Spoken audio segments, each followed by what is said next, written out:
ఈ press meet పెట్టింది only కాపు కులస్తుల కోసం, కాపు సోదరులకి, కాపు సోదరీమణులకి వాళ్ళు ఎంత మోసగింపబడుతున్నారో, ఎంత దగా పడుతున్నారో, ఎంతమంది రాజకీయంగా కాపు సోదరులని ముంచివేశారో, అవమానించారో, దూరంగా పడేశారో, ఎందుకు ఆ కులానికి ముఖ్యమంత్రి పదవి రావడం లేదు అని అనుకుంటే నేనున్నా మీ ముందుకు వచ్చానని చెప్పి మళ్ళీ మోసం చేస్తున్న రాజకీయ నాయకులు, మోసపోతున్న కాపు సోదరుల గురించి నేను మాట్లాడుతున్నా. ఇది మాట్లాడాలి అంటే 1988కి వెళ్ళాలి.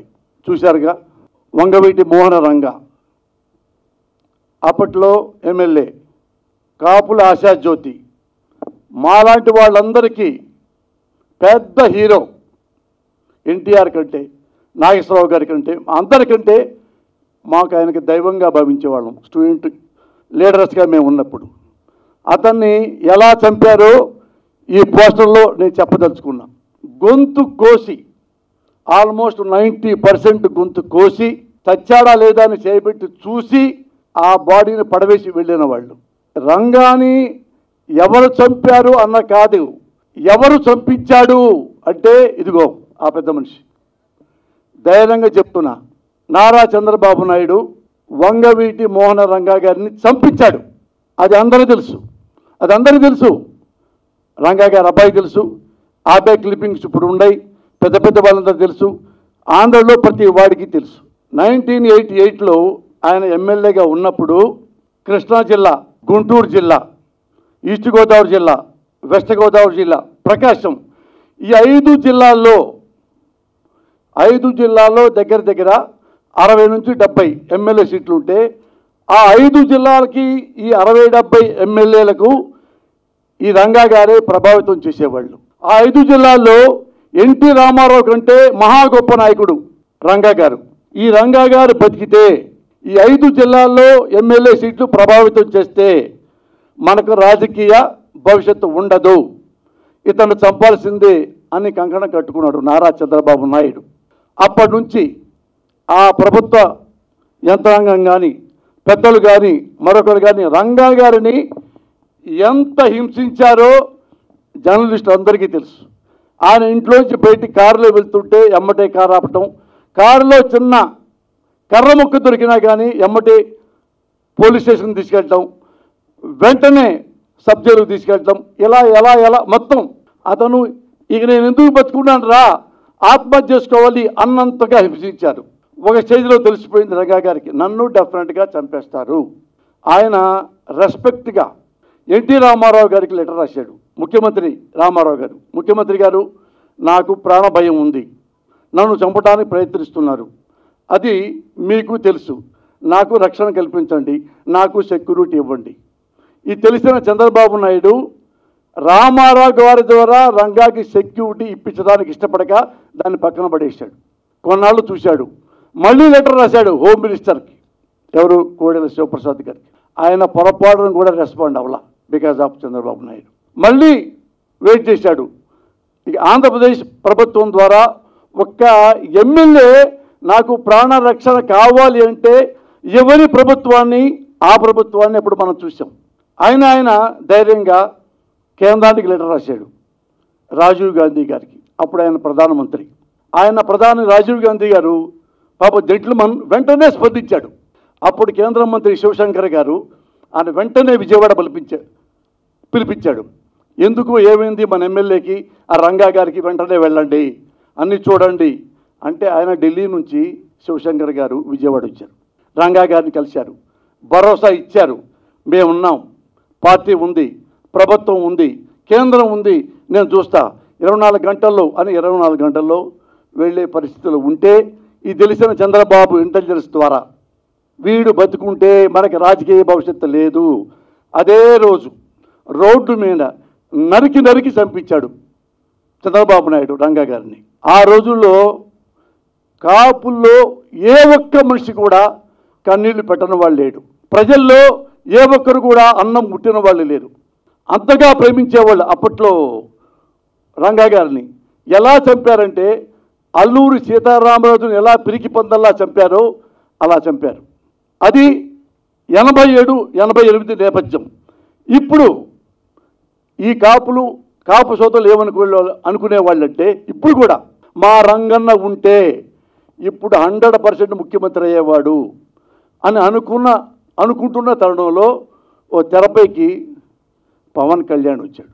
నేనున్నాను అన్నాడు. కాపు సోదరుల దగ్గరికి వెళ్ళాడు. నేను పార్టీ పెట్టాను అన్నాడు. నేను ముఖ్యమంత్రిని అవుతాను అన్నాడు. మీ అందరూ నాకు అండగా ఉంటే అన్నాడు అని చంద్రబాబు నాయుడిని, బాలకృష్ణని, నారా లోకేష్ బాబుని, పవన్ కళ్యాణ్ తిట్టిలేవు, పచ్చి బూతులు తిట్టాడు చంద్రబాబుని. నారా లోకేష్ అయితే మీకు చెప్పకర్లా, బాలకృష్ణ అయితే మీకు చెప్పకర్లా, ఘోరంగా తిట్టాడు. కాపు సోదరులు నమ్మారు, క్లాప్స్ కొట్టారు. మీరంతా యూనిట్గా ఉండండి, నేను ముఖ్యమంత్రిని అవుతాను ఈలలు వేశారు. చాలా సంతోషపడ్డాడు. పోనీలే రంగా గారు పోయారు, రంగా అంత కాకపోయినా ఈయన కూడా మనకు అండగా ఉంటాడు అని ఆశపడి వాళ్ళందరూ యూనిట్గా ఉంటే ఈయన వారాహి కూడా కొనుక్కొచ్చాడు. వారాహి మీద దిగాడు. అందరితో ఉన్నారు, విధులు చేస్తున్నారు. మళ్ళీ మీరందరూ యూనిటీగా ఉండండి, మన కాపులందరూ ఉంటాం సార్ మీకోసమే, నా కోసం కాదు, చంద్రబాబు కోసం. నాకు ముఖ్యమంత్రి అయ్యేంత సీను లేదు. కమ్మ నాయకుడు చంద్రబాబునే మన ముఖ్యమంత్రిని చేయాలి. కాపుల మనోభావాలు ఎలా ఉంటాయో మీరు ఒకసారి క్వశ్చన్ చేయండి సార్. నేను ఎందుకు ఈ మాట్లాడుతున్నానంటే నేను ఏదో జగన్ గారి సపోర్ట్ చేస్తారని ఇంకోళ్ళు సపోర్ట్ చేయరని కాదు. నేను ఓటర్ని, నేను సామాజికంలో ఒకరిని, ఒక పౌరుని, భారతదేశంలో ఒక రాజకీయ నాయకుడు ఒక పార్టీ పెట్టి నేను చేస్తానంటే ఆలకిస్తా. ఇప్పుడు మోడీని నేను బీజేపీ వాడిని కాదు. మోడీని ఎందుకు ఇష్టపడతాను? ఆనెస్ట్ ఫెలో కాబట్టి, టాలెస్ట్ ఫెలో కాబట్టి. కేసీఆర్ ఎందుకు పడ్డాను? అతను తెలంగాణ తెచ్చాడు కాబట్టి, తెలంగాణ తేటంలో ముఖ్యుడు కాబట్టి. నాకు పర్సనల్గా నాకేం ఉండవు. ఎందుకు జగన్ గారిని సపోర్ట్ చేస్తానంటే ఒక ఓటర్గా నేను ఎప్పుడు ఏ పార్టీలో సభ్యుడిని కాదు ఈ రోజు వరకు. For your kind information. ఎందుకు ఉన్నాళ్ళలో ఈయన బెస్ట్. 13 ఏళ్ళు చూస్తున్నా, 14 ఏళ్ళు నుంచి జగన్ గారిని. ఉన్నాళ్ళలో బెస్ట్, అందుకే ఆయనకి సపోర్ట్ చేస్తున్నాం. అలాగే ఈ పవన్ కళ్యాణ్ కూడా అలాగే ప్రజల కోసం, ముఖ్యంగా కాపుల కోసం అండగా ఉంటాడనుకున్నా. ఏ రోజైతే రోడ్డు మీదకి వచ్చి ఎవరైతే ఏ చంద్రబాబుని బూతులు తిట్టాడో అదే చంద్రబాబుని దేవుడని, కమ్మ కులస్తుడు, అతనికే ముఖ్యమంత్రి అర్హత ఉంది, ఆయనకే ఓట్లేని మన కాపులంతా. ఎందుకు వేయాలి మొత్తం కాపులంతా? రంగా గారిని చంపించినందుక? అవినీతి పరుడైనందుక? దేనికో చెప్పండి అంటే అడగొద్దు, సలహాలు అడగొద్దు అన్నాను. సలహాలు అడిగారంటే, నాతో ఇట్లా ప్రశ్నించారంటే మీరు వైసీపీ గూఢాచారం అని అనుకోవాల్సి వస్తుంది అని ఒక మాట మాట్లాడతాడు. వాళ్ళు అన్నారు, ఏమండి అతను పబ్లిక్గా మన రంగాన్ని ముక్కలుగా చెప్పేస్తే అతనికి ఎలా మేము ఓటేస్తాం? ఆయనకే ఓటేయాలి. రంగాన్ని చంపినా సరే ఆయనకే ఓటేయాలి, కమ్మడికే ఓటేయాలి, కమ్మడే ముఖ్యమంత్రి కావాలి. మరి మా కాపులో లేరా ముఖ్యమంత్రి అయ్యేవాళ్ళు? కాపులు ఎంతమంది చదువుకున్నారు, ఎంత లెజెండ్స్ ఉన్నారు, ఎంత లెక్చరర్స్, ప్రొఫెసర్స్, ఇండస్ట్రియలిస్టులు, ఐఏఎస్లు, ఐపీఎస్లు, హానెస్ట్ ఫెలోస్, కాపుల కోసం ప్రాణం ఇచ్చే నాయకులు ఎంతమంది లేరు? నీ చేత కాదు, నువ్వు చేయనన్నావు, ఇంకో కాపు కులాన్ని పెట్టావు, ఇంకో కాపు సోదరుల్ని పెట్టావు ముఖ్యమంత్రి క్యాండిడేట్గా. నువ్వు చంద్రబాబుకు తిట్టి అప్పుడు క్లాప్స్ కొట్టించి నువ్వే మళ్ళీ చంద్రబాబు క్లాప్స్ కొట్టమంటావు?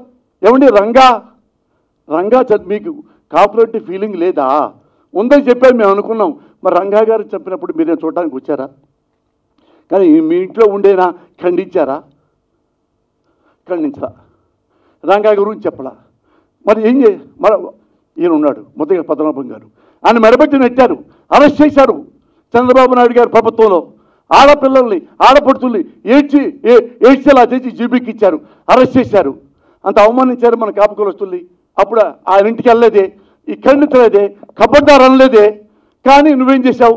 అవినీతి పోడయి రాజమండ్రి జైల్లో పడేస్తే వామ్మో నా నాయకుడిని, వామ్మో మా చంద్రబాబుని జైల్లో పడేసారు పరిగెత్తుకుంటూ వచ్చి రోడ్డు మీద దొరికి వెళ్ళిపోయి జైలుకి వెళ్ళాం. కుడి చేతుల్లోనేమన్నా లోకేష్ని పెట్టుకున్నావు, ఈ ఎడమ చేతుల్లోనేమన్నా బాలకృష్ణని పెట్టుకున్నావు, వెనక నీ మనసులోనేమన్నా మనోహర్ని పెట్టుకున్నావు, నీ గుండెలు ఏమన్నా చంద్రబాబును పెట్టుకున్నావు. అక్కడ జైల్లోకి వచ్చి అంత బిల్డప్గా మాట్లాడి ఆయన లేకపోతే నేను బతకలేను చంద్రబాబు లేకపోతే అన్నవాడివి కాపులు ఎందుకు రెచ్చగొట్టావు? ఎందుకు దుర్మార్గంగా మళ్ళా వచ్చిచ్చావు? మరి ఇంతమంది పోనీ నేను ఎలక్షన్లు వచ్చినప్పుడు చిరంజీవి గారు పార్టీ పెట్టినప్పుడు నేను ఓటేయడానికి అడిగితే చలరూరుపేటలో ఒక అమ్మ నాకు ఓటేవంటే వద్దు, పోస్తానికి ఇష్టపడలే.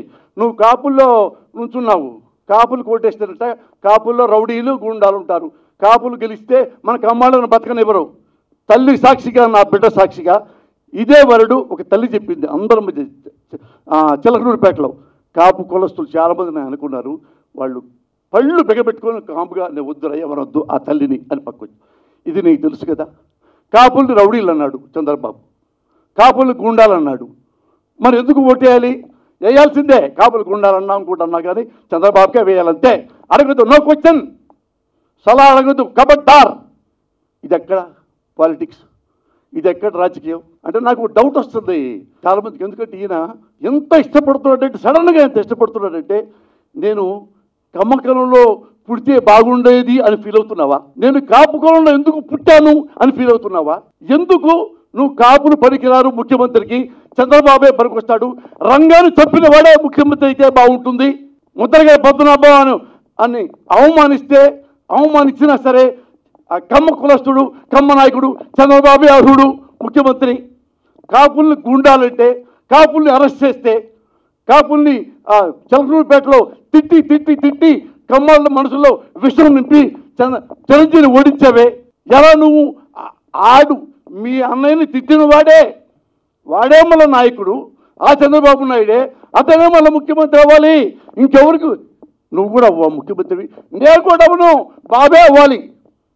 ఇలాంటి రాజకీయ నాయకుడిని ఎప్పుడైనా చూశారా? నేను అందుకే కాపు కులస్తున్నట్టు అడుగుతున్నా, సార్ మీలో ఎంతమంది రంగాన్ని చూశారో నాకు తెలియదు. ఇప్పుడు 40 ఏళ్ల వయసు ఉన్న వాళ్ళు ఎవరు చూసి ఉండరు. నాకు 81 నుంచి రంగా శిష్యుడిని, పోసానికి ఇష్టపడలేదు. నన్ను నాగార్జున యూనివర్సిటీలో స్టూడెంట్స్ యూనియన్గా జనరల్ సెక్రటరీగా నన్ను గెలిపించాడు రంగా గారు. అప్పుడు విజయవాడ ఊరంతా ఊరేగించాడు రంగా గారు నన్ను, కమ్మవాడిని.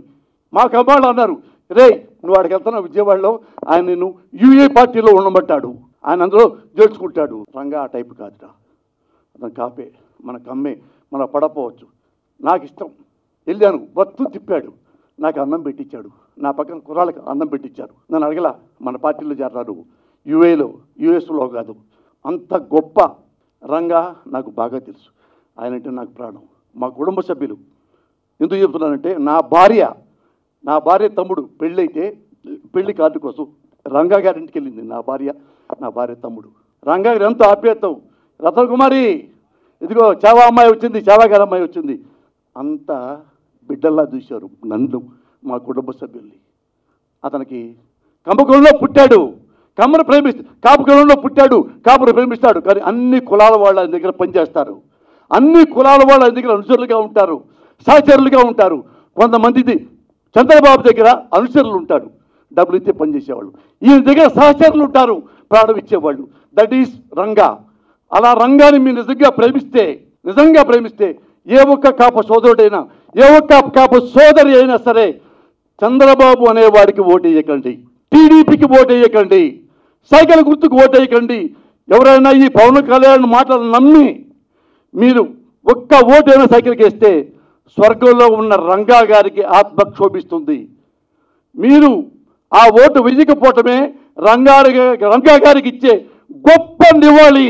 జోహార్ రంగా. Thank you.